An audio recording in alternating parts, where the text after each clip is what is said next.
Dr.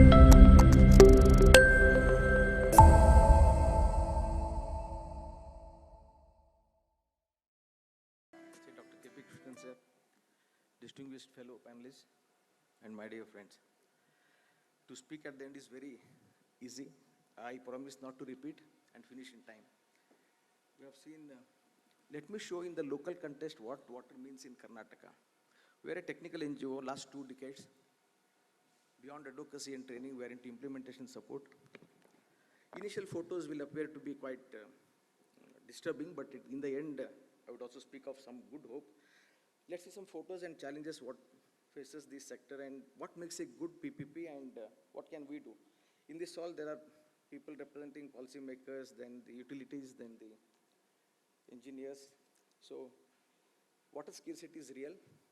All surface waters in Karnataka carry only sewage because of Amrut, Naram.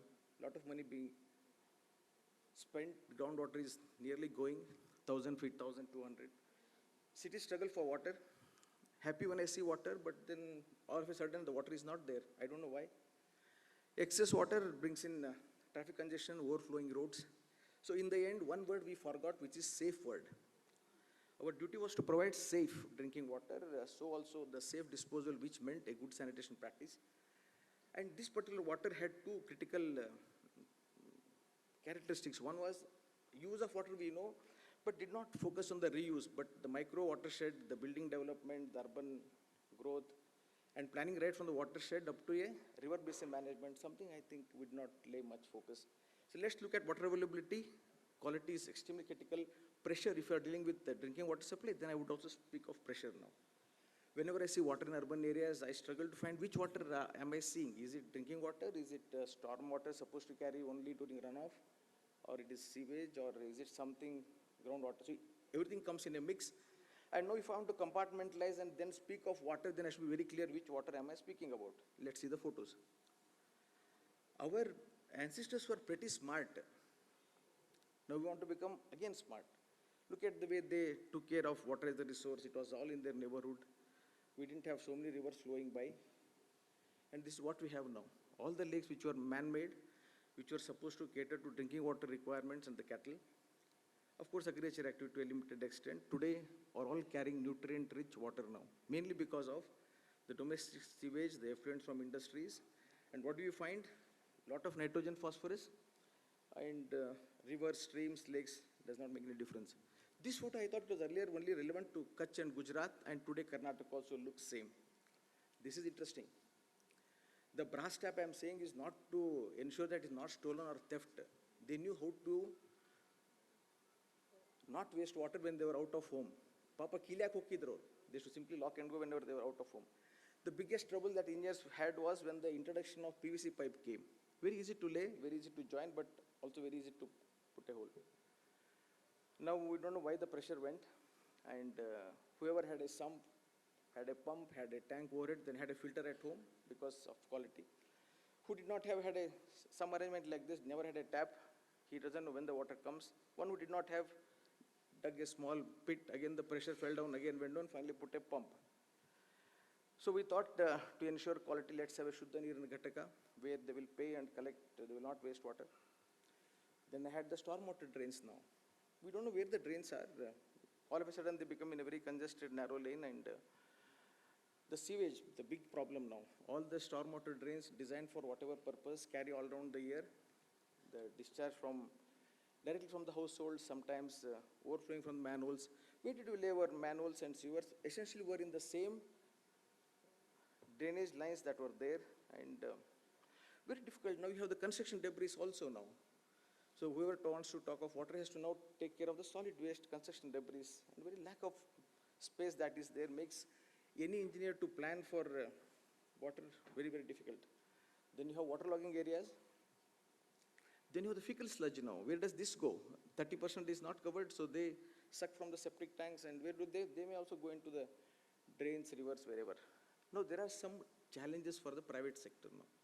The big challenge that I foresee is availability of data, its reliability and accuracy.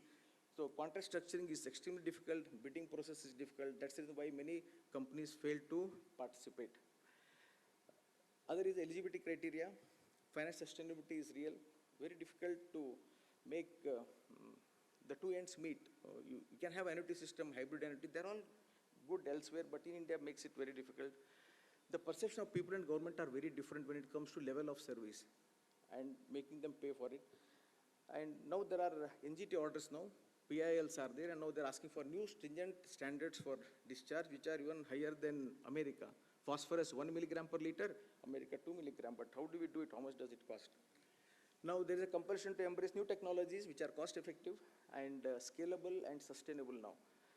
Other question, will people pay? I can assure you they pay.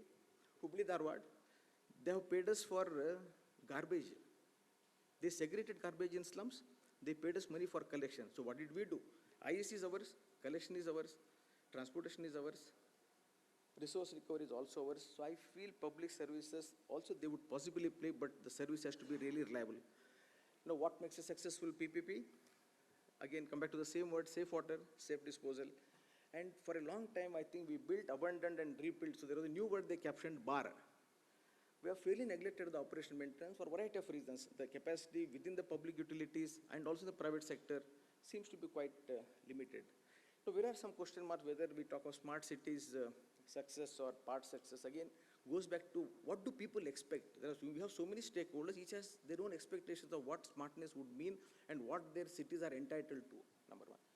You need a PPP champion, no matter at what level he is there, but you certainly need champions and they actually make things happen. It's beyond reading the text and understanding the meaning. The specification of output should be very, very clear on price and performance. You cannot ask for performance without understanding the price, and for a variety of reasons, we ask the private sector to come at government prices, extremely difficult. SR rate, very complex.